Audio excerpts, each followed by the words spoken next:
청취자님이 보내주신 자료들.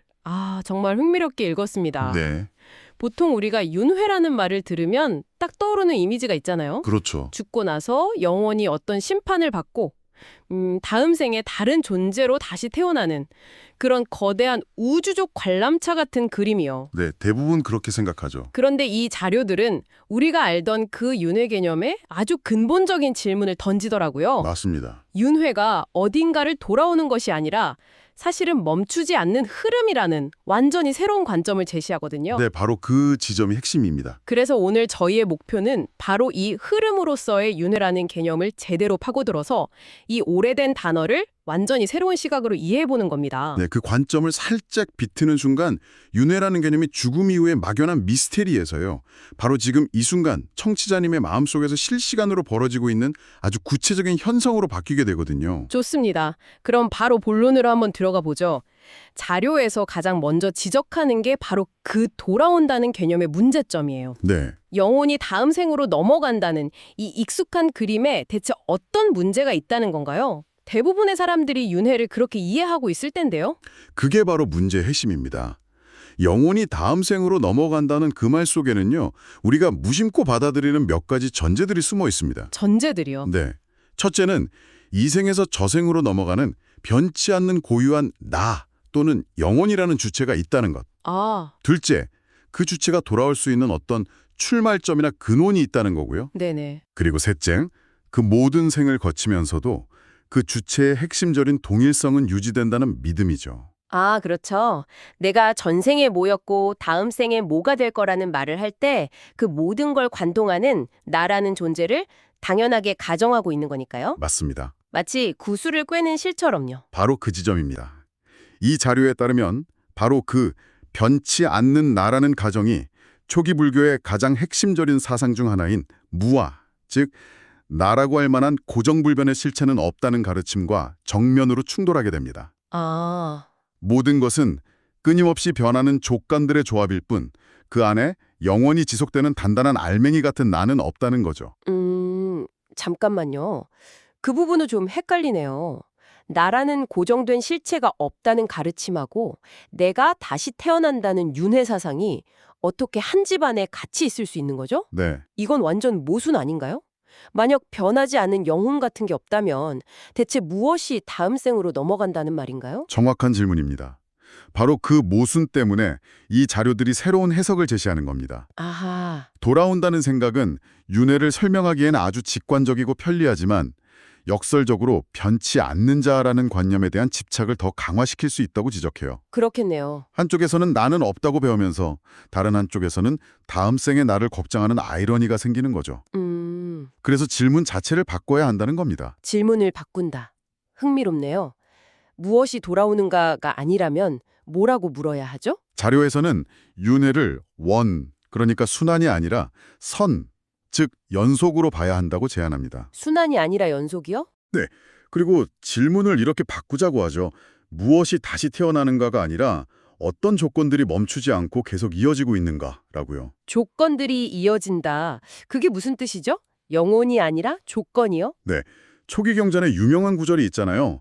이것이 있으므로 저것이 있고 이것이 사라짐으로 저것이 사라진다. 들어본 것 같아요. 모든 현상은 원인과 조건에 따라 생겨나고 사라진다는 의미입니다. 이 관점에서 윤회는 어떤 실체가 시공간을 여행하는 현상이 아니에요. 그럼 뭔가요? 그보다는 두 가지 핵심적인 조건, 즉 가래와 무명에 의해 만들어진 마음의 흐름이 그 조건이 사라지지 않아서 멈추지 않고 계속 이어지는 현상 자체를 가리키는 말입니다. 가래와 무명. 좀 어려운 단어네요. 그게 이 흐름을 계속 가게 만드는 일종의 엔진이나 연료 같은 건가요? 그렇습니다. 딱 맞는 비유예요. 가래는 문자 그대로 목마름, 즉 끝없는 갈망을 뜻합니다. 갈망. 네, 즐거운 느낌은 계속 붙잡고 싶고 불쾌한 느낌은 어떻게든 밀어내고 싶은 그 본능적인 욕망이죠. 네네. 그리고 무명은 이 세상과 나 자신이 끊임없이 변하는 조건들의 흐름이라는 사실을 깨닫지 못하는 뭐랄까 근본적인 무지를 말합니다. 이 두 가지가 결합될 때 마음은 멈추지 않고 다음 순간, 다음 상태를 향해 계속 나아가게 되는 겁니다. 비유를 하나 들어주실 수 있나요? 영혼의 이동이 아니라 조건의 연속이라는 개념이 아직은 좀 추상적으로 들려서요. 아주 유명한 비유가 있죠. 촛불을 다른 초에 옮겨 붙이는 상황을 한번 생각해 보세요. 촛불이요? 네. 첫 번째 촛불의 불꽃 그 자체가 두 번째 초로 폴짝 뛰어서 이동하는 게 아니죠. 그렇죠. 첫 번째 초의 열과 심지 그리고 산소라는 조건이 두 번째 초에 불이 붙는 새로운 현상을 일으키는 겁니다. 아, 불꽃은 매 순간 타고 사라지며 다르지만 불이라는 현상은 계속 이어지잖아요. 그런데요. 윤회도 이와 같다는 겁니다. 나라는 실체가 이동하는 게 아니라 나의 정신적 습관, 욕망, 무지라는 조건의 묶음이 다음 순간의 마음 상태, 나아가 다음 생이라는 현상을 일으키는 거죠. 아, 그 촛불 비유는 확실히 도움이 되네요. 근데 동시에 다른 질문도 생겨요. 네, 어떤 거요? 만약 첫 번째 불꽃과 두 번째 불꽃이 완전히 다른 거라면 전생의 나와 지금의 나는 그냥 아무 관계가 없는 건가요? 예를 들어 카르마, 업보 같은 개념은 어떻게 되는 거죠? 굉장히 중요한 질문입니다. 내가 짓지도 않은 일에 대한 결과를 지금 내가 받는 셈이 되는 거 아닌가요? 이 자료의 관점에서 보면 완전히 다른 것도 아니고 완전히 같은 것도 아닙니다. 아, 둘 다 아니다. 네, 두 번째 불꽃은 첫 번째 불꽃이 없었다면 결코 존재할 수 없었겠죠. 인과적으로 아주 깊게 연결되어 있습니다. 그렇군요. 마찬가지로 지금의 나는 과거의 수많은 마음의 흐름들이 만들어낸 직접적인 결과물입니다. 그래서 과거의 행위에 대한 책임, 즉 카르마는 유효합니다. 아, 다만 그 책임을 지는 주체가 고정된 실체가 아닐 뿐이죠. 마치 흐르는 강물에서 어제의 강물과 오늘의 강물은 다르지만 우리는 여전히 그 강이라고 부르는 것과 같아요. 동일성은 없지만 연속성은 있다. 바로 그겁니다. 이 관점을 받아들이니 윤회가 갑자기 먼 미래나 아득한 과거의 이야기가 아니게 되네요. 그렇죠. 만약 조건의 연속이라면 사실 지금 이 순간에도 계속 일어나고 있는 현상이라고 볼 수 있겠는데요. 바로 그겁니다. 그게 이 해석에서 가장 혁명적인 부분이에요. 윤회는 죽음을 경계로 일어나는 거대한 이벤트가 아니라 지금 이 순간 우리가 경험하는 모든 마음의 작용 속에서 마이크로 단위로 반복되고 있습니다. 잠깐만요. 지금 제 마음속에서 윤회가 일어나고 있다고요? 네, 제가 방금 커피를 한 모금 마셨는데 그 과정에도 윤회가 있다는 말씀이신가요? 그건 좀 과한 비약처럼 들리는데요. 비약이 아니라 바로 그 과정이 윤회의 축소판이라고 자룡은 설명합니다. 아주 구체적인 단계가 있어요. 네. 한번 따라와 보시죠. 예를 들어 청취자님이 스마트폰 알림 소리를 듣는 순간을 생각해 보세요. 네. 하루에도 수십 번 듣죠. 1. 먼저 귀가 소리와 접촉합니다. 이게 첫 단계입니다. 접촉. 2. 그 소리에서 무슨 내용일까 하는 궁금증이나 약간의 기대감 같은 느낌이 발생합니다. 그렇죠. 3. 우리는 그 느낌에 대해 이건 중요한 걸 거야, 확인해 봐야 해 라고 무의식적으로 반응적인 분별을 하죠. 네네. 4.